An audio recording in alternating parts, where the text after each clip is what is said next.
Good evening, one and all. Welcome to our Municipal Option Sales Tax informational meeting. We're glad to have you here this evening.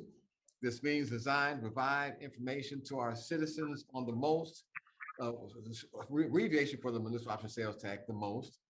And it's designed to provide information in order that our residents can make an informed decision on how they would want to vote on the most.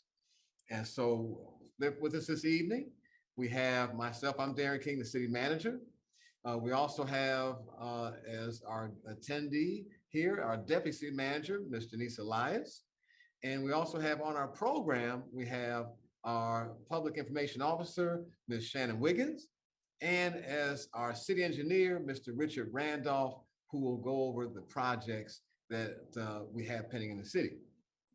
All right, so with that being said, I'm going to start off by talking about the legislation itself and what got us to this point. This is sponsored through House Bill 160. Representatives William Bodie, Kimberly Schofield, and Representative David Dreyer, along with Senator Sonia Halpern and Senator Nan Orrock, helped to legislate this bill, sponsor the bill from both the House and the Senate side. And I'm happy to say that this bill passed with strong bipartisan support. And it was with their work that we were able to provide for this bill. And the idea being that their goal was to provide citizens of East Point with a choice. Well, also I should say East Point for us, but also for the cities of Hapeville and College Park, an opportunity to decide whether or not the most tax would be a funding option for water and sewer infrastructure projects. And with that being said, the bill will be one that if the citizens choose to move forward on it, it will be what I call a tool in a proverbial tool belt of opportunities in which we can fund water and sewer infrastructure projects. And as such, the bill was signed into law by Governor Kemp last year in May of 2021. And that brought us to this point now where all three cities, us, City of East Point, including College Park and Hapeville, are in the process of providing information to our citizens. And I want to give kudos to Ms. Shannon Wiggins, the best public information officer in the Atlanta metropolitan area. And I will say that whether she's on the line or not. She's a hard worker. She's gotten together a lot of information and she's helping to coordinate with our other cities, providing information on this particular tax, which will be voted on by the residents. And so with that being said, I will pivot to our public information officer, Ms. Shannon Wiggins, who will talk a little bit about the voting period for the most referendum, and then we'll go from there to our city engineer. Shannon? Thank you, Darren. I'm going to share my screen really quickly. So if you can see my screen, Darren did go over and give some background information about the municipal option sales tax. So the special election for voters to vote on this is May 24th. If it is approved by voters, then the tax would be imposed starting September 1st, 2022. So this year in September. If you look at some of these images, this shows about how many feet of water repairs are needed, stormwater repairs, sewer repairs, and repairs at the water treatment plant. Our water and sewer engineer, Richard Randolph, will give more information about that. But basically, historical data places 80% of our water infrastructure at 60 years or older here in the city of East Point. So again, the day to go and cast your vote for the municipal option sales tax is May 24th. And I'm going to give you information about early voting.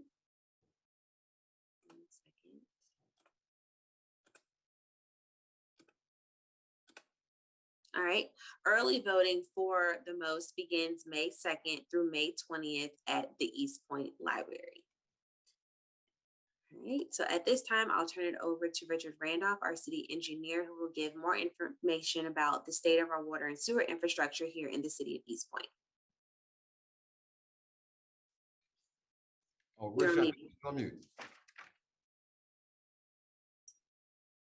Okay, thank you. I would like to say good evening and thank you to the city manager, Mr. Darren King, to the deputy city manager, Ms. Janice Elias, and to all East Point staff. I'd like to share my screen here shortly in terms of introducing what the most is helping us do it once we get it established. So I want to share my screen now.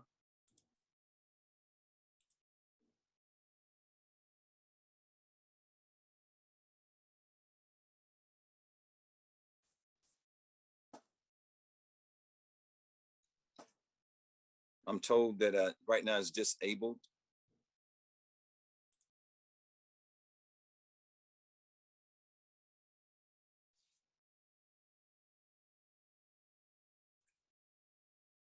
Shannon, would it be easier for you to pull Try it it up now. and then?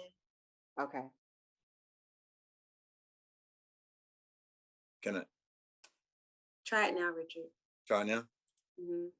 Okay, thank you. Is it working? Yeah, I think so. There you go. Okay, all right.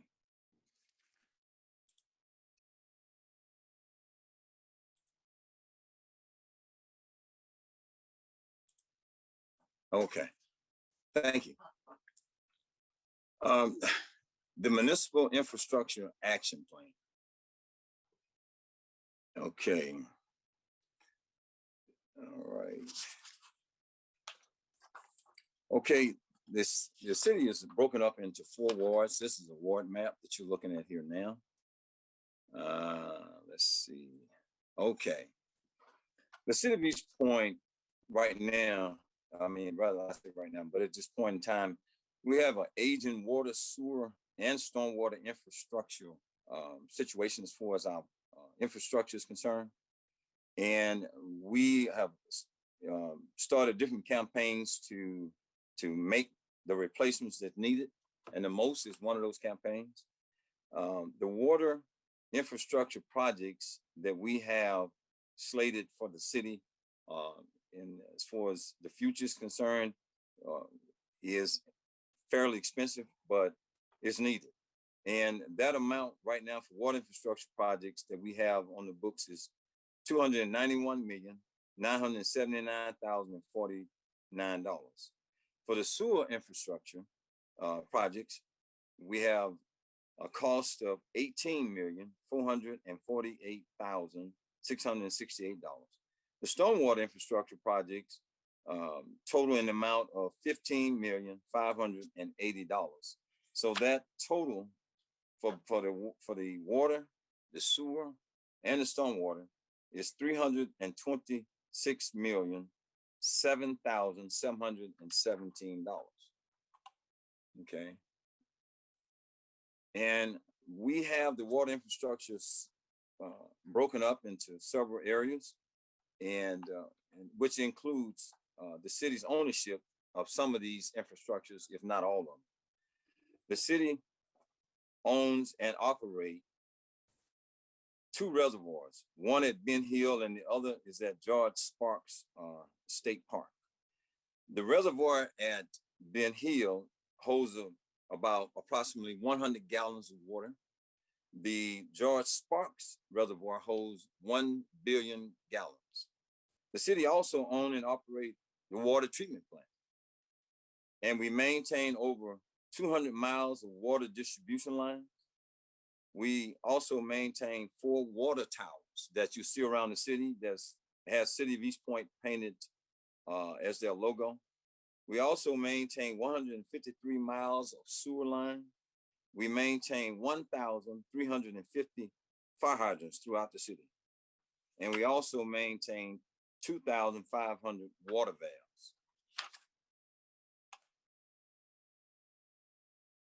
This is a list of the critical streets and what the cost is to make repairs or replacement on these streets.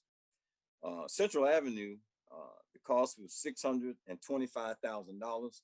Central Avenue has all but been completed. I think we have completed with that project. We have completed that project. Headland, if you see, Headland has an amount of $900,000. Peg Road, $500,000.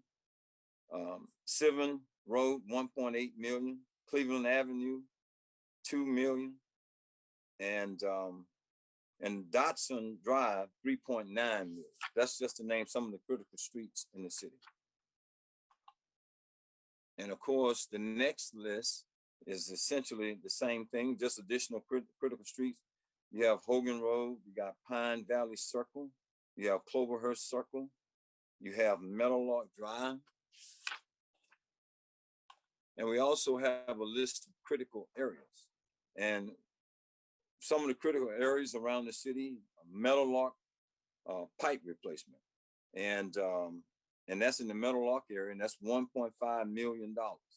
We also have a critical area in Randall Street for $500,000.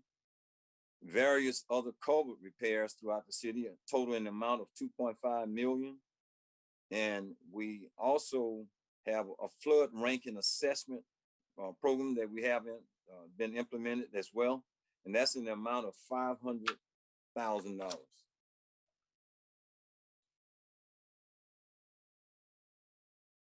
Okay, now we have the assessment broken down according to wards. Of course, we have 4 wards, A through D.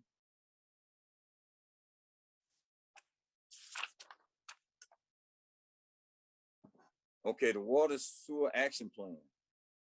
The way this plan was developed was through collecting information from work orders beginning back in 2011 and going through 2018.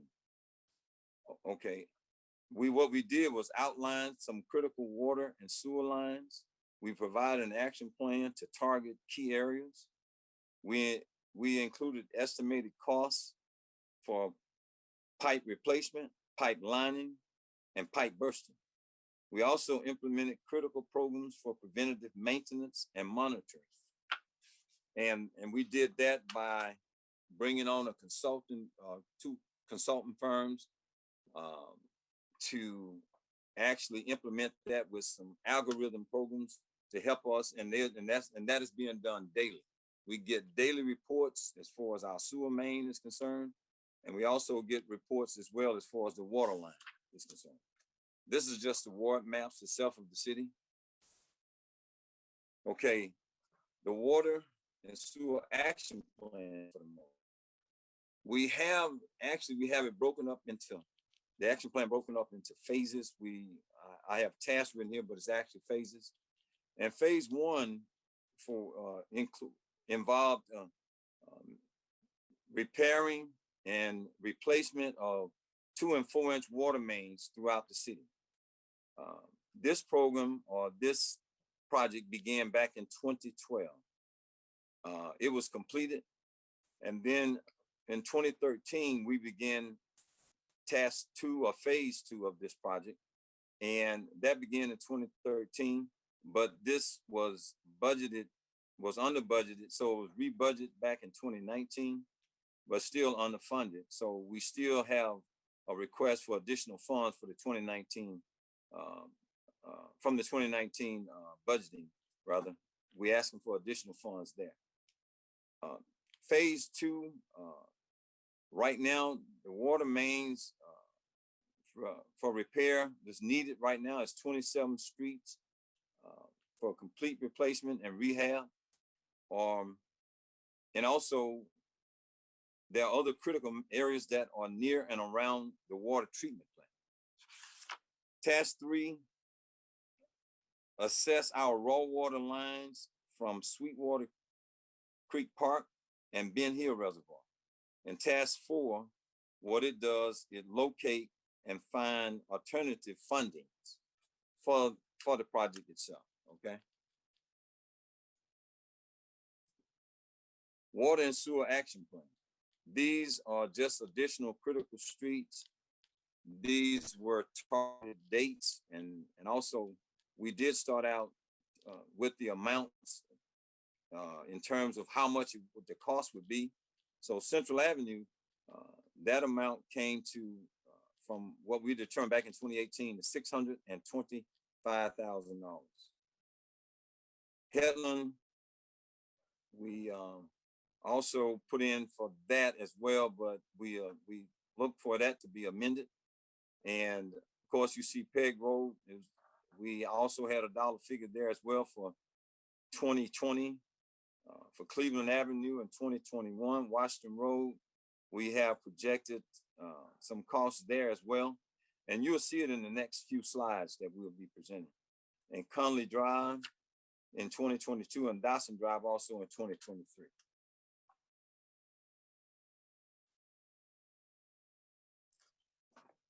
Also, is the water and sewer action plan included CCTV in the lines.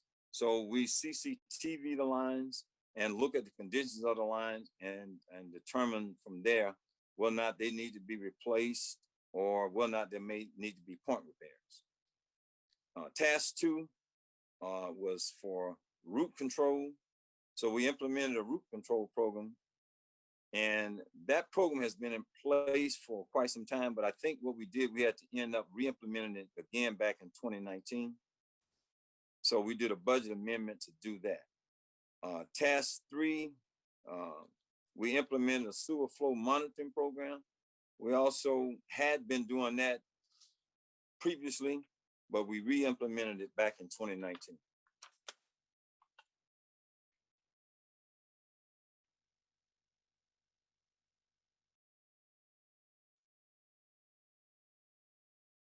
Okay, Ward A. Okay. Now we in Ward A, and this is where we have estimated sewer line replacement costs. Okay. And that you can see the range, and the range is from $741,654 to $3,320,234. And the main streets that will be repaired in this is Cloverhurst Drive and Washington Road. As far as the water line is concerned, that range would be from $21,899,096 to $680,620. And that would include Hetland, Conley Drive, and Washington Road. And these are some additional streets that we have already made repairs to increase the water pressure and fire protection. And some of these streets included in the list that I mentioned earlier. Okay, Ward B, Water and Sewer Action Plan. These are some of the streets that we increasing, that we are doing repairs and replacement as well to increase the water pressure for not only for the citizens, but for also for fire protection as well.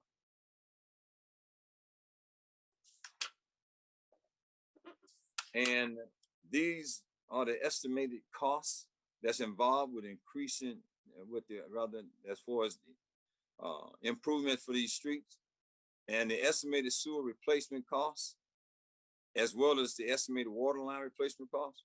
And the range, you can see the range is from $639,000 to $2.9 million.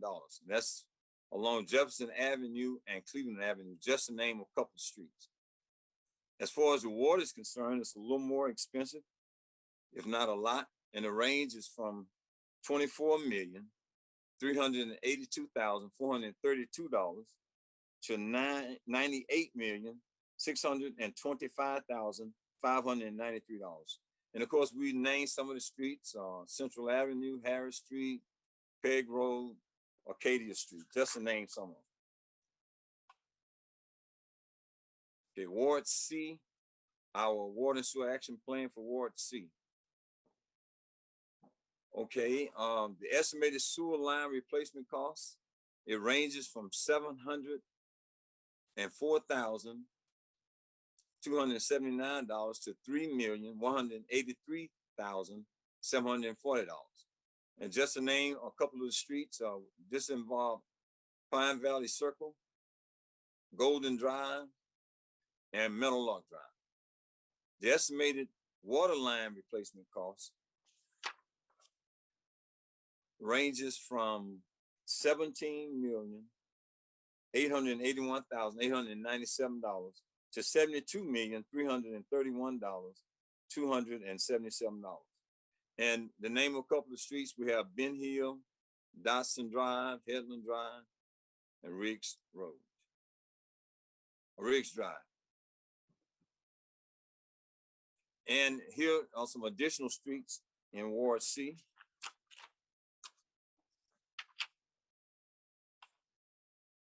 Which is Ben Hill, Wisteria Way, Dawson Lee Drive, Overlook Drive, Inglewood Drive, just to name a couple. Ward D, Water and Sewer Action Plan. And I believe this is the last one.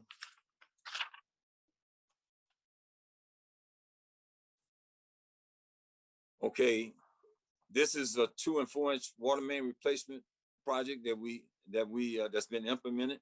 And this also is to increase the water pressure and fire protection for Ward D. Just to name a couple of streets, and also the estimated cost for sewer. The cost ranges from $167,997 to $759,442, and that's along Helmer Shore and Revere Court. And the estimated water line replacement cost ranges from $9,579,932 to $38 million. And of course, that's along commercial North Commerce Drive, Desert Drive, and Camp Creek, and the Camp Creek sections, Camp Creek Parkway. And I believe that's the end of my presentation. And I think that's it, with the exception, I guess, if I'll be also participating in the questioning side of everything. I have one thing that I forgot to mention when I was speaking, just to let our residents know that if it's approved by voters, then it's funding that's generated over a 5-year period here in East Point. And also, I'd like to mention one other situation here too as well. Not only do we provide water service for East Point, but we also provide water for certain sections of Atlanta, also for Hateville, and also for Coca-Cola with Dasani water. So we're one of the participants for Coke as well. And Richard, don't you also have College Park as a? I'm sorry, I don't know. And College Park also should have been included in that list. Yes, sir. Thank you. Well, thank you, Richard. Thank you, Shannon. That was very, very informative and has given us some good information. We'll now open it up for the questions and answers section of our meeting. I have a few questions of myself that I had received, but I'm going to turn over and see if we have any questions from the audience just to make sure. All right. Well, I had a couple of questions. One was, is this going to be a bill? Somebody gets, when you have something that's in I guess you say, if it's a tax, no, you're not going to get anything added to your bill as a customer of East Point. This is a 1 penny sales tax. So if you're in our city, if you're shopping, in our city, and then you know what, we have like many cities, we have a higher daytime population. Our daytime population explodes beyond our 38,000 residents in many cases, because people come here, they eat, they work, they shop. And so those individuals who tax our own system will have a chance to participate in helping in this regard to being, there'll be a 1% sales tax in that regard. So citizens aren't taxed. So if that question I had received before, so no, that is not going to be a bill added to the citizens bill that they get. It is a 1 penny sales tax, and that's where that's imposed from. And Richard, I had another question for you. There's a question that came out before as far as Sweetwater Creek, that we use our reservoir there. Are the water lines how long are those water lines that come from the Sweetwater Creek to our to Ben Hill? We have our wet reservoir there. How long is that distance from Sweetwater Creek? And the lines, are they in need of repair for those lines? Yes, that's not really a repair that's needed. What the concerns are for those lines, because they're ductile iron. Mm-hmm. What's the concern is at the joints on the line. The joints fittings are not metal, not a hard metal, and so we need to replace the joint fittings. But that will require an extensive operation. That is, we got to excavate those lines. So what we're looking at doing is, rather than excavating, because that could be really quite an undertaking, we're looking at doing what we call a balloon lining method. And this is where you just blow, it's literally something like a balloon through the entire length of those raw water lines themselves, and blow. And once the balloon is inside, and then you inflate the balloon, and it creates a lining to those pipes that last anywhere from 50 to 60 years. So, but the only thing is that's a very expensive undertaking. I believe for the city to actually do that process, and maybe we can gradually do it, I guess, it will cost us somewhere in the neighborhood of $500 million, $500 million. But that's quite an undertaking. Now, as far as the lines are concerned, the exact distance from Ben Hill to Sweetwater, I'm not sure how many thousands of feet it is. I do know that the distance from Sweetwater to the plant itself on Headland, that distance is 15 miles. And so we have 15 miles of 30-inch raw water lines. And also we have what we call twin raw water lines as well. And they're both 20 inches. So we have two pairs that are 20 inches, and then one line that's 30 inches. And now the 30-inch run from Sweetwater to Ben Hill, and then the twin 20s take over from Ben Hill and run to the treatment plant on Headland. You know, Shannon brought up a good point in terms of how old our lines are in her overview. Where are these lines? What materials are those lines made out of? That was something I had a question about. Gotcha. Now the raw water lines they are made out of ductile iron.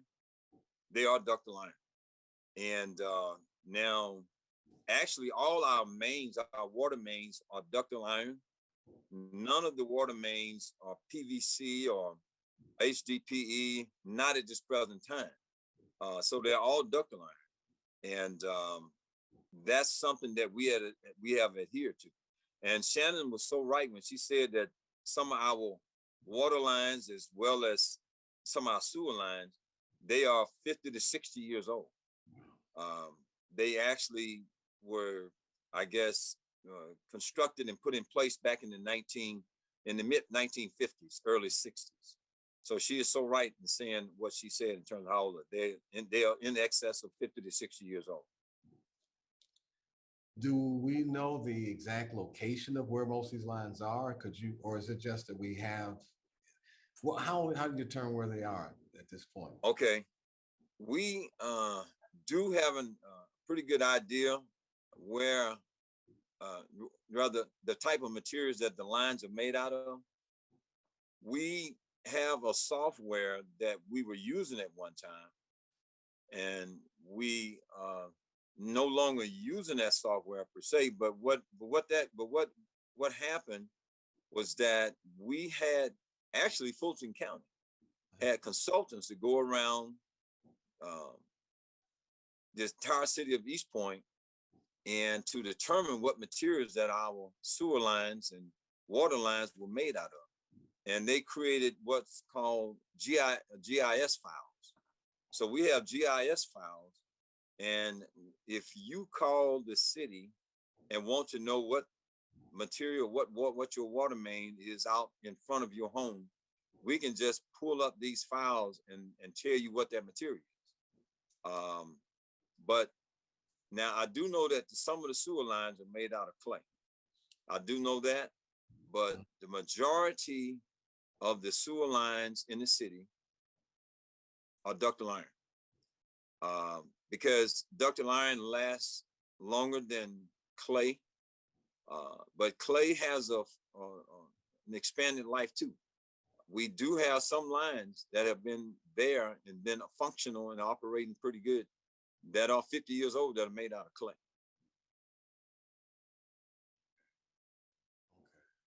All right.